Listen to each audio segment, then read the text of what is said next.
Hello दोस्तों, नमस्कार। मैं नंद किशोर पारेख आपके YouTube channel era of knowledge पर आपका हार्दिक स्वागत करता हूँ। आज हम पढ़ेंगे मैथ का नया topic profit and loss. Profit and loss की अवधारणा बहुत पुरानी है, ये पहले भी होती थी। प्रॉफिट एंड लॉस का मतलब है व्यापार में यदि आपने एक वस्तु बेची होगी, यदि कोई आपने वस्तु बेची है तो उस पर या तो आपको हानि हुई होगी या आपको लॉस हुआ होगा। यदि आपको हानि हुई होगी या आपको प्रॉफिट हुआ होगा। जैसे यदि आपने X रुपये की वस्तु खरीद कर Y रुपये में बेची है तो या तो आपको इस पर हानि हुई होगी या आपको प्रॉफिट हुआ होगा। यदि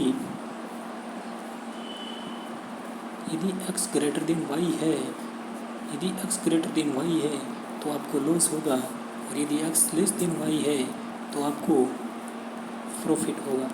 यानी यदि x को हम CP मान ले और y को हम SP मान ले, CP का मतलब यहाँ कॉस्ट प्राइस से है और SP का मतलब यहाँ सेलिंग प्राइस से। तो यदि यहाँ SP बड़ी होगी SP से, CP बड़ी होगी SP से, तो हमें लॉस होगा। और यदि SP बड़ी होगी यानी हमारा विक्रय मूल्य क्रय मूल्य से ज़्यादा होगा तो हमें लॉस हो, तो हमें प्रॉफिट होगा। और ये नॉर्मल सी बात भी है। जैसे हम कोई वस्तु 100 रुपये में खरीद के यदि 110 रुपये में बेचेंगे तो हमें निश्चित ही 10 रुपये के प्रॉफिट हुआ होगा। और वही वस्तु यदि हम 100 रुपये में खरीद कर 90 रुपये में बेचेंगे तो यहाँ हमें 10 रुपये का लॉस हुआ होगा। ये तो हम जानते हैं, ये तो नॉर्मल है।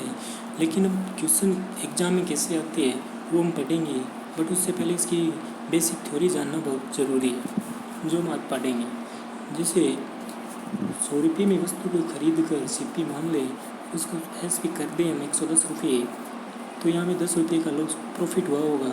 और इस प्रॉफिट को यदि हम प्रतिशत के रूप में देखना चाहें तो हमें प्रतिशत निकालना है किस रुपये का, 10 रुपये का। ये ऊपर लिखो ये, और प्रॉफिट प्रतिशत हमेशा निकाला किस पे जाता है, SP पे। तो SP कितना है, 100 पे। तो प्रतिशत निकालना आपको आता ही होगा। जैसे काटा 10%, तो हमें 10% प्रॉफिट हुआ होगा, हमें 10% प्रॉफिट हुआ है। दूसरा एग्जाम्पल है, जिस वस्तु हमने 100 रुपये में खरीदी थी और उसकी SP यदि 90 रुपये मान ले सेलिंग प्राइस, तो हमें निश्चित ही 10 रुपये का लॉस हुआ होगा। तो इसका यदि हम प्रतिशत निकाले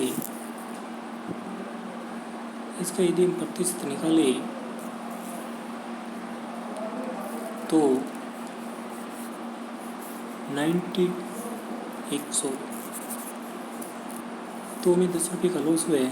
कितने पे, 100 पे। तो 100 का 10%, 10 रुपये कितना होगा, 10%, मतलब हमें 10% का लॉस हुआ है। ये चीज़ें को आनी चाहिए, नॉर्मल चीज़ें होती है। मैं आशा करता हूँ आपको आती है। जैसे हम आगे चले,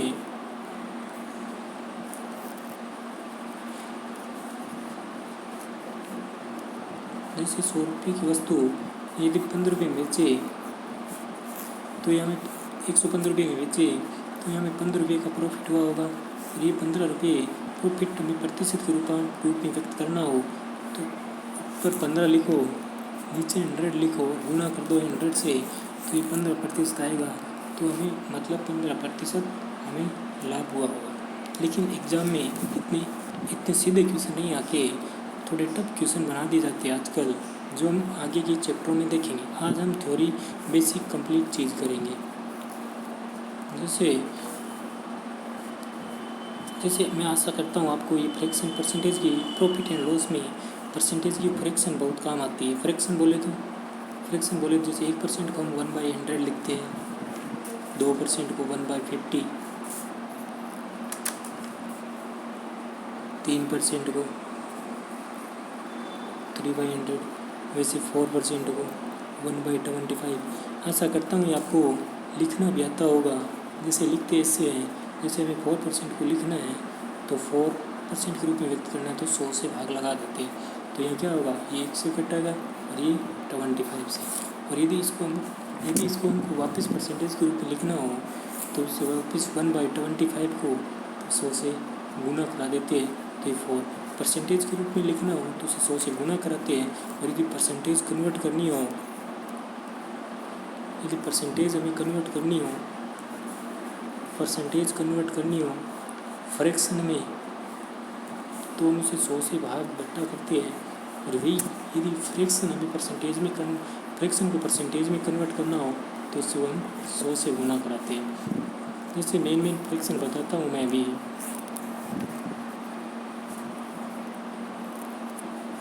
जैसे पेन ले लेता हूँ ये और फ्रैक्शन बताता हूँ आपको कि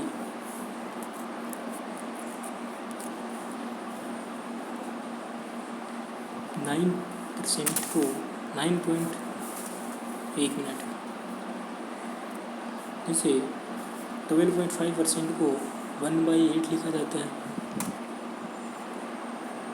9 से 1/11% को 1/11 लिखा जाता है। 11 से 1/9% को 1/9 लिखा जाता है। 16 से 2/3% को 1/6 लिखा जाता है। वहीं आगे बात करें, जैसे 33 से 1/3% को 1/3 लिखा जाता है। 66 से 2/3 को 2/3% लिखा जाता है। 20% को 1/5 लिखा जाता है। 25% को 1/4 लिखा जाता है।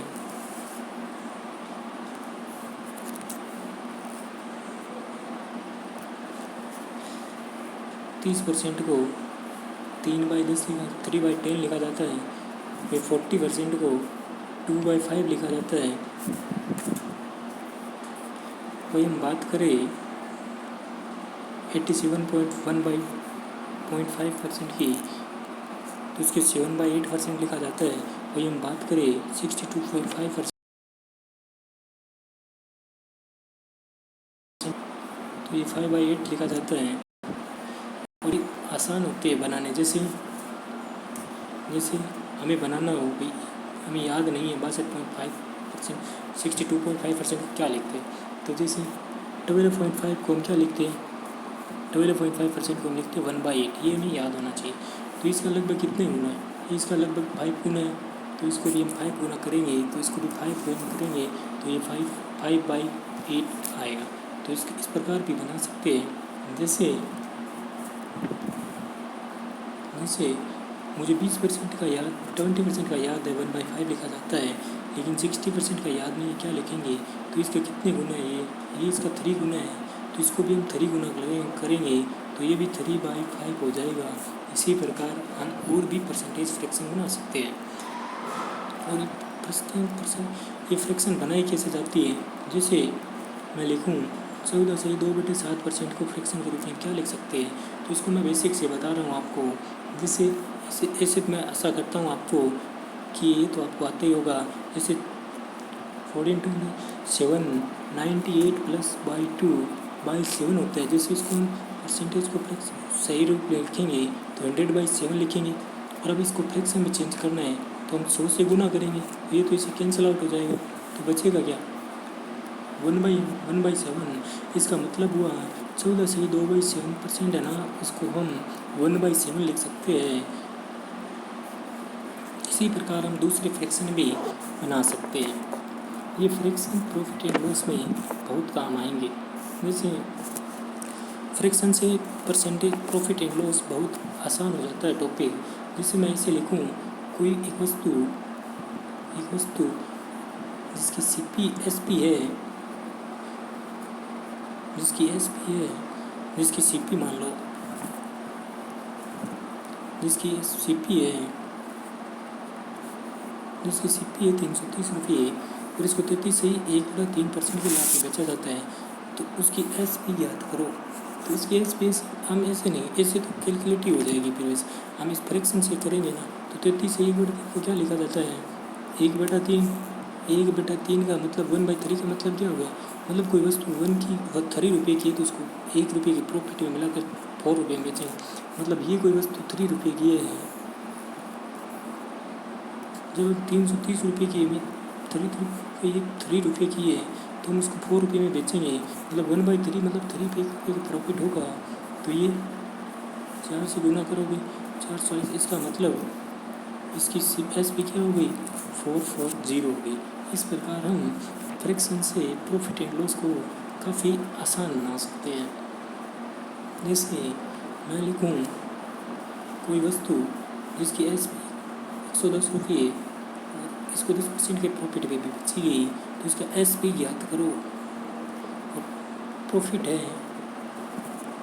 10%, तो 10% को फ्रैक्शन में क्या लिखते हैं, 10% को फ्रैक्शन में लिखते हैं 1/10।